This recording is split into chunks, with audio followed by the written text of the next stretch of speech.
Today I am going to discuss the mole concept, the topic which I have started last month, and unfortunately we have in between discussed the other topics, started the other topic for the class 12 and BSc part 2, that is coordination chemistry, and with the two lectures the mole concept was left. And I think now it's a time to discuss the mole concept again, as the classes, the admission of 11th class student has started in many schools and colleges, and in our college also. More than 300 students have taken the admission in the first list, and more will take admission this week. तो इन सारे बच्चों के लिए जो beginners हैं और वो बाद में बीएससी पार्ट 1 ऑनर्स में भी जाए जो एडमिशन लेंगे, उनके लिए मोल कॉन्सेप्ट का टॉपिक बहुत इंपॉर्टेंट है। और हमने पिछले क्लास में बताया था कि एक मोल क्या है। तो एक मोल एक एसआई यूनिट है अमाउंट ऑफ सब्सटेंस के लिए, और यह किसी भी सब्सटेंस का वह अमाउंट है जो कार्बन 12 के C12 के 12 ग्राम ध्यान देना है, 12 ग्राम में उपस्थित रहने वाले कार्बन 12 एटम्स के द्वारा के संख्या के बराबर एटम्स के की मात्रा के बराबर है।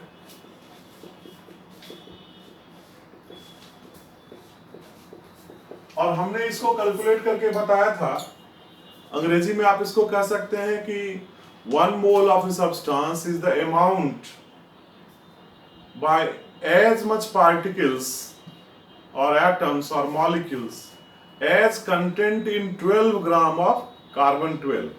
Carbon has 3 isotopes and we have taken the reference as the carbon 12. तो इसमें जो संख्या है वह संख्या कितने की आती है? तो यह संख्या एक मोल में 6.022 into 10 to the power 23 particles की आती है। तो इतनी संख्या, इतनी बड़ी संख्या के बराबर किसी दूसरे पार्टिकल, एटम या मॉलिक्यूल का जो मास ग्राम में है वो हमारा एक मोल है। तो एक मोल नंबर से इस तरह से जुड़ा हुआ है, ये नंबर से इसका जुड़ा हो गया। यह नंबर जो है, ये नंबर 1 ग्राम एटॉमिक मास में है। एटम्स के लिए 1 ग्राम एटॉमिक मास में भी है। यह नंबर 1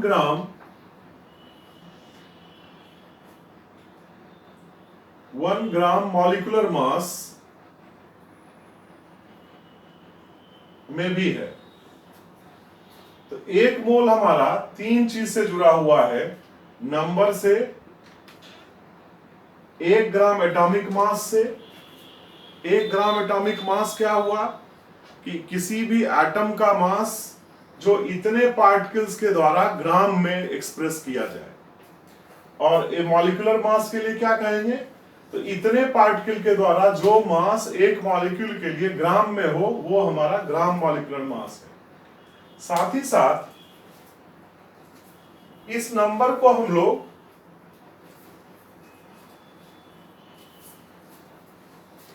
एवोगाड्रो नंबर भी कहते हैं। तो ये एवोगाड्रो नंबर क्यों कहलाता है? तो एवोगाड्रो ने कहा था कि किसी गैस के वॉल्यूम के लिए भी इसको जोड़ा जा सकता है। तो मोल एक और चीज से जुड़ा हुआ है, वो क्या है? Volume of the gas.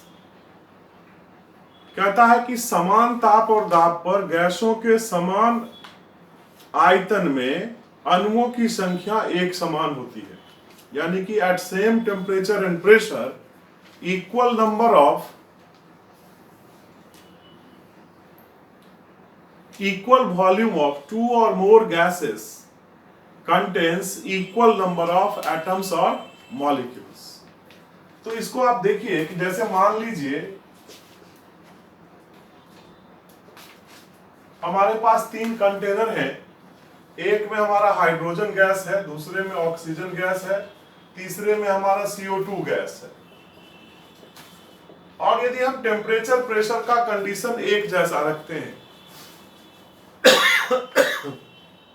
तीनों के लिए एक जैसा रखते हैं टेम्परेचर प्रेशर का कंडीशन,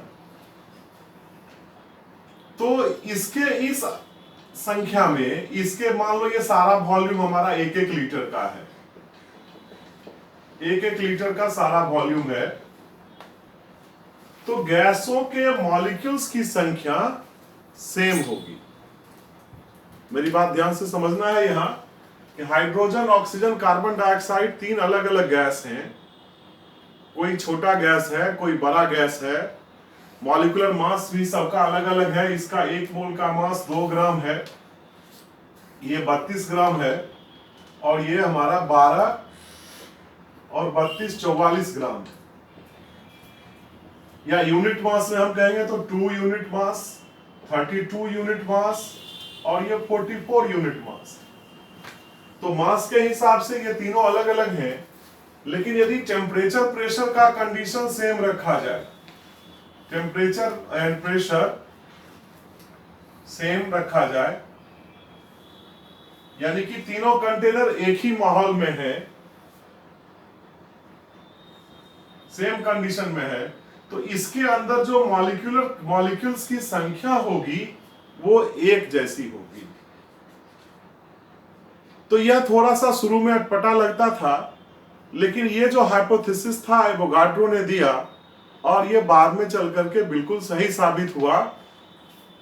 तो और एक टेम्परेचर प्रेशर जिसको हम लोग STP कहते हैं, क्या कहते हैं? STP।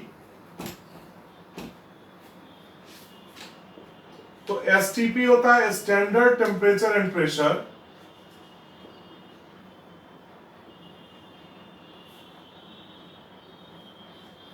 इसमें टेम्परेचर 0 डिग्री C यानी कि 273.15 केल्विन के बराबर लिया जाता है, और यहां पर प्रेशर जो है यह 1 ATM का लिया जाता था, जिसमें हम लोग पहले 760 mm Hg प्रेशर के बराबर इसको कहते थे, और या पार्शियल प्रेशर पास्कल के यूनिट में यह 1.013 इंटू 10⁵ पास्कल के बराबर होता। तो प्रेशर को मैं एक बार फिर से लिख देता हूं कि इस स्टैंडर्ड कंडीशन में प्रेशर क्या है? 1.013 इंटू 10⁵ पास्कल। और यदि प्रेशर इतना हो, 1 ATM का हो, और 1 ATM 1.013 इंटू 10⁵ पास्कल है, तो इस जगह पे, और तापमान कितना है? 273.15 केल्विन। तो आपको यहां पर किसी भी गैस के 1 मोल का वॉल्यूम, यानी कि N का मान कितना लेना है? 1 मोल का वॉल्यूम, वो कितना हो जाएगा? तो ये 22.414 लीटर आता है। 22.414 लीटर आता है। ये एवोगाड्रो कॉन्सेप्ट है।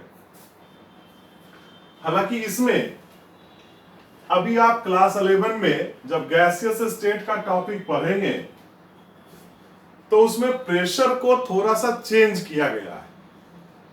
यह जो 1 ATM का प्रेशर है, यह दुनिया में अलग अलग जगह पे अलग अलग होता है। पहाड़ पे कुछ और होगा, ज्यादा ऊंचाई वाले जगह पे कुछ और होगा, मैदान में कुछ और होगा, समुद्र के किनारे कुछ और होगा। तो इसको पूरी दुनिया के लिए यूनिफॉर्म करने के लिए इस प्रेशर को अब 10 टू द पावर 5 पास्कल लिया जाता है। देखिए इससे थोड़ा सा कम लिया जाता है, 10 टू द पावर 5 पास्कल। एक पास्कल 1 न्यूटन मीटर का फोर्स 1 मीटर स्क्वायर पर लगाया जाए उसके बराबर होता है। और टेम्परेचर यदि यहां पर आप यही लेंगे 273.15 केल्विन और n 1 मोल लिया जाए तो ये वॉल्यूम जो है किसी आइडियल गैस के लिए, किसके लिए? आइडियल गैस के लिए वॉल्यूम 22.71 लीटर आता है। ये आपके गैसियस स्टेट के टॉपिक पे पूरी तरह से डिस्कस किया हुआ है, लेकिन साधारण तौर पर मोल कॉन्सेप्ट का हिसाब बनाने में आप देखेंगे पुराने बुक्स में या अभी भी नए बुक्स में हम प्रेशर 1 atm लेते हैं, एक वायुमंडलीय दाब यानी कि 760 mmHg का प्रेशर, और पास्कल के यूनिट में 1.013 into 10 to the power 5 pascal का, तो वॉल्यूम 22.414 लीटर है, 22.41 लीटर, या इसको एवरी छोटे में 22.4 लीटर में लिखा जाता है। तो हमारा जो मोल है वह मोल का एप्लीकेशन अब हम लोग कैसे करेंगे? तो इस मोल के एप्लीकेशन को हम छोटे छोटे न्यूमेरिकल्स के द्वारा देख करके समझ सकते हैं।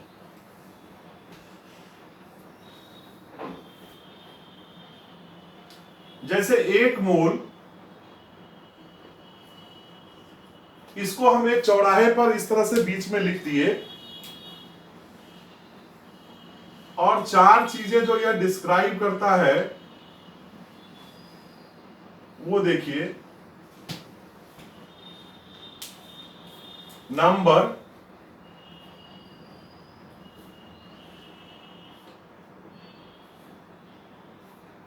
Volume, amount for the atoms, तो 1 ग्राम एटॉमिक मास एटम्स के लिए हो गया, मॉलिक्यूल्स के लिए अमाउंट, तो 1 ग्राम मॉलिक्यूलर मास ये हो गया, वॉल्यूम किसी गैस के लिए तो 22.4 लीटर्स, और नंबर कितना? तो 6.022 इंटू 10 टू द पावर 23।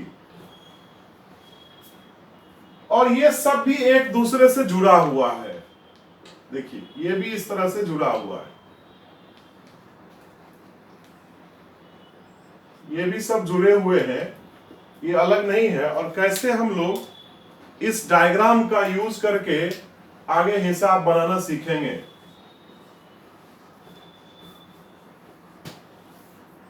देखिए पहले ये चौराहे को समझिए, 1 मोल हमारा बीच में है और ये हमारा 4 चीज बताता है। एटम के लिए ग्राम एटॉमिक मास, मॉलिक्यूल्स के लिए ग्राम मॉलिक्यूलर मास, और किसी गैस के 1 मोल का वॉल्यूम एसटीपी पर,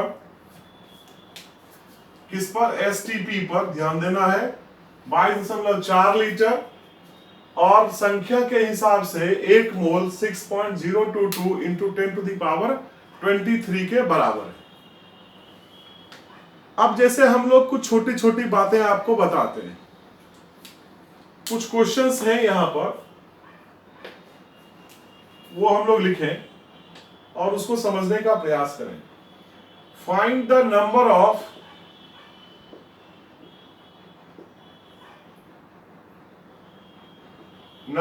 एटम्स, जहां एटम्स होंगे वहां एटम्स, या molecules in following.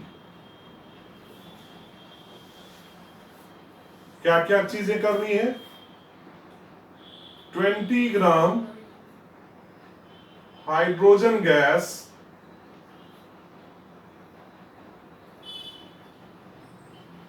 B 5.6 litres ammonia gas at STP, और तीसरा हम कहते हैं 18 ग्राम ग्लूकोज।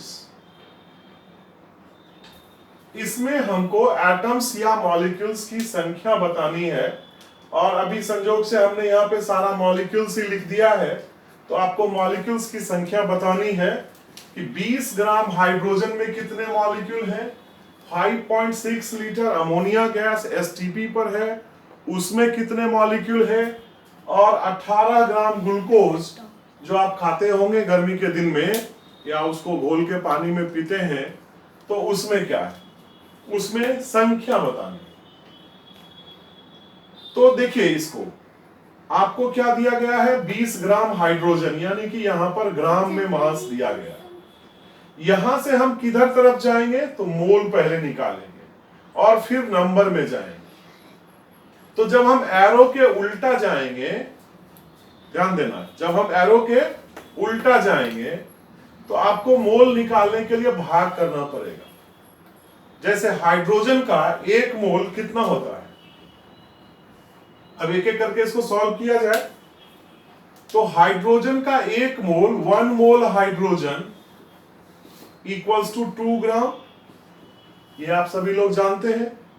हाइड्रोजन का एटॉमिक मास 1 हुआ, तो 1 + 1 2, एक मोल हाइड्रोजन 2 ग्राम हुआ, तो 20 ग्राम हाइड्रोजन इक्वल्स टू 20/2 यानी कि 10 मोल्स। 10 मोल्स।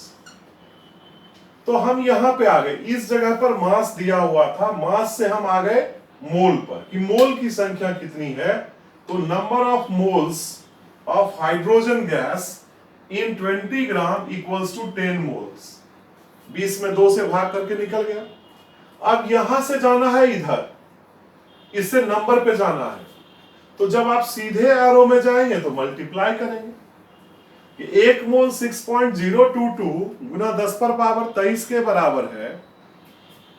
तो हमारा 10 मोल में कितना हो जाएगा, तो 10 × 6.022 गुना 10⁻23 यानी कि 6.022 × 10⁻24 मॉलिक्यूल्स। ये आपका आंसर हो गया पहला क्वेश्चन का कि 20 ग्राम हाइड्रोजन गैस में हाइड्रोजन के मॉलिक्यूल्स की संख्या कितनी हुई, तो 6.022 गुना 10⁻23।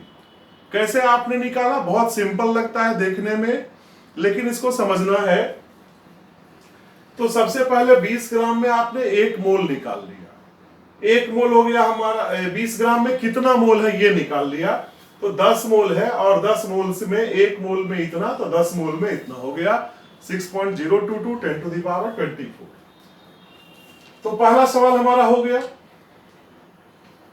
अब आइए इसी चार्ट के द्वारा हम दूसरा प्रश्न देखते हैं।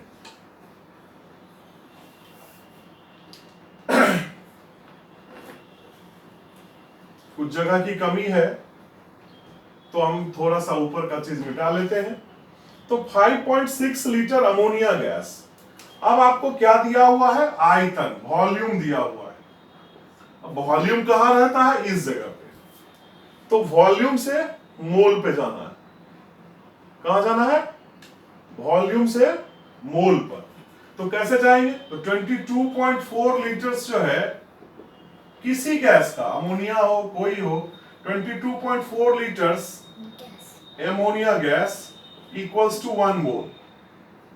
तो 5.6 लीटर्स में कितना हो जाएगा, 5.6 बटे 22.4 मोल्स, और इसको आप सॉल्व करेंगे तो ये 1/4 मोल हो जाएगा, 1/4 मोल्स। अब हम इस जगह पर पहुंच गए, चौराहे पे आ गए कि how many moles you have, that you have calculated. अब जाना कहां है, नंबर पे। तो नंबर पे जाने के लिए देखिए एरो में सीधा डायरेक्शन है, तो अब हम मल्टीप्लाई कर देंगे इसको। यानी 1.4 6.022 10 टू द पावर 23, तो ये हमारा हो गया लगभग 1.504 into 10 to the power 23 molecules. तो संख्या आपको देखिए निकलते जा रहा है इस चार्ट के द्वारा। तीसरा काम करना है 18 ग्राम ग्लूकोज। तो अब ग्लूकोज का ये हमको फॉर्मूला लिखना पड़ेगा। दो प्रश्न हमारे हो गए और हमको लगता है इसे भी आपने समझ लिया होगा कि हमको वॉल्यूम से मोल की संख्या निकाला, 5.6 में डिवाइड कर दिया 22.4 से, देन यू हैव 1/4 मोल्स, और एक मोल में इतनी की संख्या, तो 1/4 में संख्या 1.504 इंटू 10 टू द पावर 23 मोल। अब देखिए 18 ग्राम ग्लूकोज, इस 18 ग्राम ग्लूकोज का मतलब लगभग 3 चम्मच ग्लूकोज हुआ, जो आप एक गिलास पानी में देके पी जाते हैं। अब यदि आपसे सवाल पूछा जाए कि आपने ग्लूकोज के कितने मॉलिक्यूल्स पी लिए, तो यही सवाल है लगभग। तो ग्लूकोज का फॉर्मूला जानना पड़ेगा। ग्लूकोज का फॉर्मूला है C6H12O6। अब आप कहेंगे सर फॉर्मूला कैसे जानेंगे, बहुत सारे बच्चों को ये याद नहीं रहता है। तो आपको ये समझना है कि ये बेसिक्स आप पढ़ के आए हैं 9th-10th क्लास में, या उसके पहले भी क्लास 8 से ही हम केमिस्ट्री पढ़ते हैं। और छोटे छोटे कंपाउंड्स जो हमारे डे टू डे लाइफ में हैं या जो इंपॉर्टेंट्स हैं, उनको हम लोग जानते हैं, फॉर्मूला जानते हैं। और एक बात और भी ध्यान रखने का है कि this is a class for the chemistry students, not for the students of history. तो आपको ये फॉर्मूला जानना पड़ेगा और इसका मॉलिक्यूलर मास भी निकालने आना चाहिए। तो 12 गुना 6 जोड़ 12 गुना 1, सॉरी 6 इंटू 12, 6 की संख्या हो गई, 12 का मास हो गया कार्बन का, इंटू 12 इंटू 1 प्लस 6 इंटू 16, ये करेंगे तो 72 प्लस 12 और 16 96, 96। तो ये आपको हो जाएगा 98 ग्राम पर मोल। यानी एक मोल ग्लूकोज का मास ग्राम में 180 ग्राम के बराबर है। तो 18 ग्राम में कितना हो जाएगा, तो 18 डिवाइडेड बाय 180 यानी 0.1 मोल। अब संख्या कितनी होगी, तो 6.022 10 to the power 23 into 0.1 mole. तो हमारा हो गया ये 6.022 into 10 to the power 22 molecules. तो आप इसको ऐसे समझिए कि यदि हमारा मॉलिक्यूल्स 3 चम्मच ग्लूकोज यदि आपने एक गिलास पानी में डाल के पी लिया, तो कितने मॉलिक्यूल आप पी गए, 10 पर पावर 22 ग्लूकोज के मॉलिक्यूल पी गए। इलेक्ट्रॉन प्रोटॉन तो उससे भी ज्यादा आपके बॉडी में चला गया। तो ये सब एटॉमिक पार्टिकल्स की संख्या तो और बढ़ जाएगी। तो काफी बड़ी संख्या ये होती है। तो इसको हमको इस चार्ट का प्रयोग करके छोटे छोटे प्रश्न बनाने हैं और तब आपको मूल कॉन्सेप्ट समझ में आएगा। Thank you.